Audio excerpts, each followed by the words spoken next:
Hey guys, so in this video we're going to be taking a look at the more fun part of Castle Magic, the utility spells.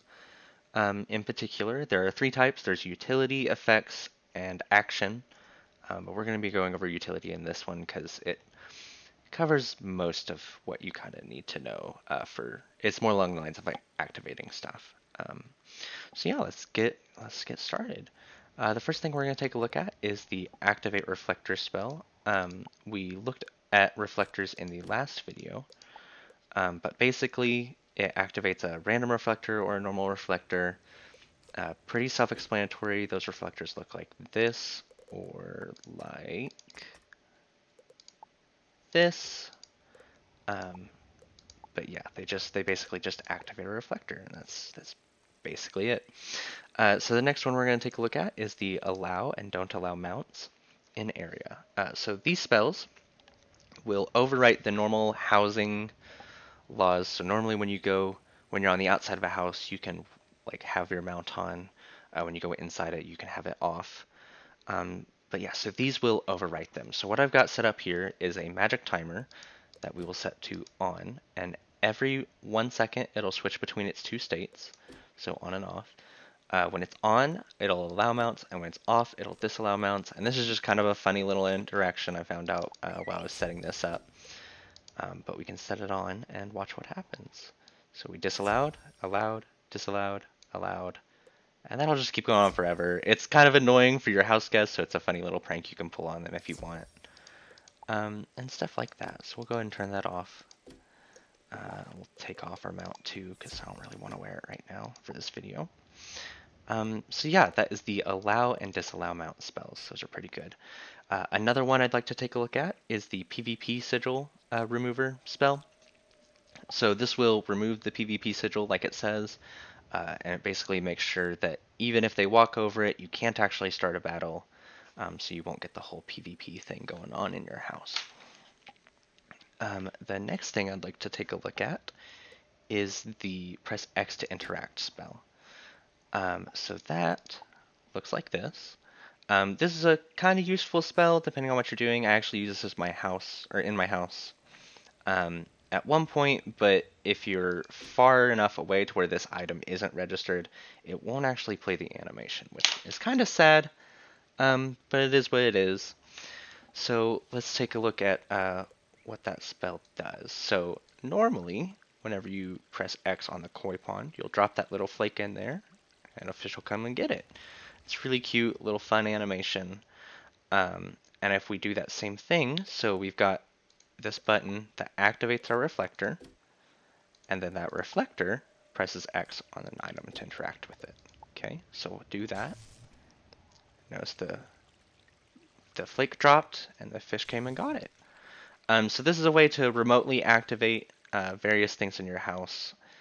It can be useful depending on what you're trying to do.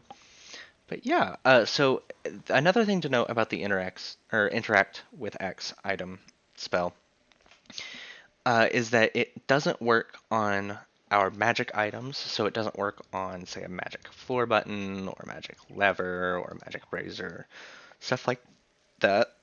And it also doesn't work on vaults or backpack butlers or stuff like that.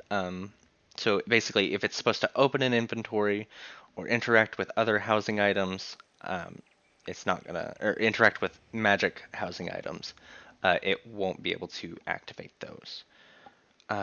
So yeah, so the next one I'd like to take a look at, we'll head over here to our magic start detector, and we're going to go into our utility tab and do play music scroll.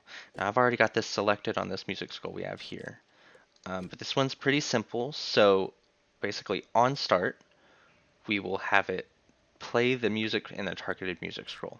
So this is a way to basically play your music scrolls without using a music player if you like can't afford one, or you just don't want to put it in your house, like if it's intrusive or something like that.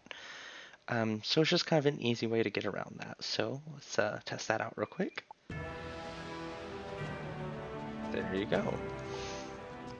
So as you saw, whenever we started up the area, it went ahead and played that music theme, and that was the Aquila Epic Combat theme. Really liked that world. It was a lot of fun. So the next thing I'd like to take a look at is our Brazier spells.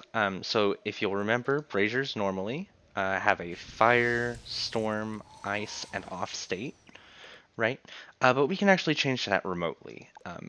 So what I've got inside this lever is when I flick it on, it'll go to ice, and when I flick it off, it'll go to fire, and it'll keep kind of going back and forth. We also have a storm one that you can see here, and an off one.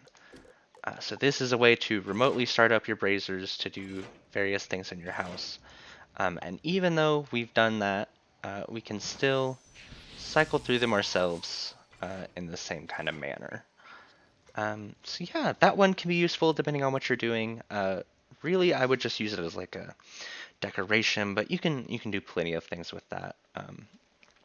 Okay, so the last one I'd like to take a look at, the last kind of set of spells, are the camera spells, and those are also utility spells. The whole video has been utility spells, but we're going to go over those. So there are two kinds of camera spells, like two main kinds of camera spells. So you have the all players version and the closest players version. They do exactly what you think, but they go from where you activated the thing. So if I was, say, over here, and my friend was right here, my friend would see the closest player one, but I wouldn't.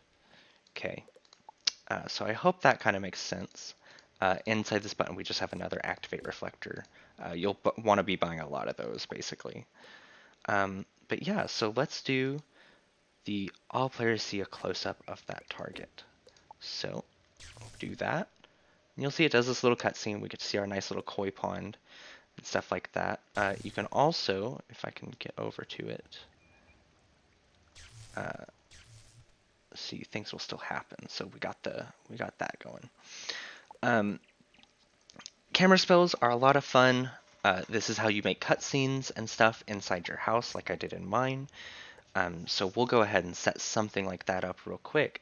So I talked about this a little bit in the last video, but reflectors will play each camera spell because they conflict. They'll play each camera spell in order. So if we do a zoom toward on our koi pond as well. So first it'll go see close up, and then it'll go zoom toward. Okay. And then let's also have it zoom away for all players. Okay, so we'll get a nice little like close up. It'll go in, it's kind of jittery, and then it'll come back out. Okay, so as you saw, it went from 1, 2, 3. Okay, and we can keep doing that. I'll show a better way to do cutscenes, like more involved cutscenes. Basically what I'd like to do is recreate the intro to my house in another video to kind of show you what happens with that. But that is basically all the utility spells. The only ones we didn't cover in this video are ones we covered last video. So we had the add to counter, clear counter, timer stop, timer start, subtract 1 from a magic counter. All those stuff, they're pretty self-explanatory, but I did go over them, at least most of those, in the last video, so I don't really want to go over those again, so I don't bore you guys. But that is all the utility spells. I hope this video was helpful, and if you wouldn't mind giving it a like and subscribe, I'd be really grateful. Anyways, y'all have a good day.